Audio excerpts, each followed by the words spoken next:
நம்மளுடைய தோல்விக்கு நம்மளே தான் காரணம். அதை வந்து நம்மளே ஒத்துக்க மாட்டோம் ஃபர்ஸ்ட் ஆஃப் ஆல். ஏன்னு பார்த்தீங்க அப்படின்னா நம்மளோட மனம் தான் நம்மளோட தோல்விக்கான காரணம். ஒரு வேலை நமக்கு பண்ண முடியல, தோல்வி அடைஞ்சிட்டோம் அப்படின்னு சொன்னா நம்ம மனம் சொல்லும் உன்னால முடியாது, உன்னால பண்ண முடியாதுன்னு சொல்லும்போது என்ன ஆகுது, நம்ம அதை வந்து அடுத்தது முயற்சி பண்றது கிடையாது. ஃபர்ஸ்ட் ஆஃப் ஆல் நமக்குள்ள வந்து ஒரு ஸ்ட்ரென்த், ஜீரோ ரெவன்யூவோட ஸ்டார்ட் பண்ணி எத்தனையோ பேர் வந்து வின் பண்ணியிருக்காங்க பிஸ்னஸ்லலாம்.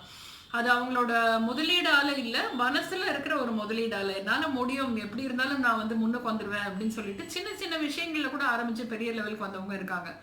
ஆனா பெரிய லெவல்ல இருக்கிறவங்களே வந்து தன்னம்பிக்கை இல்லாம சின்ன லெவலுக்கு போனவங்களும் இருக்காங்க.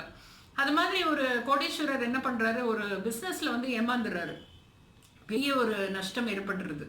ரொம்ப மனசு கஷ்டத்தோட பார்க்ல வந்து உட்கார்ந்துருக்காரு. ரொம்ப ரொம்ப மனசு ஒடிஞ்சிட்டாரு. ஏன்னா அவர் வந்து கோடிக்கணக்குல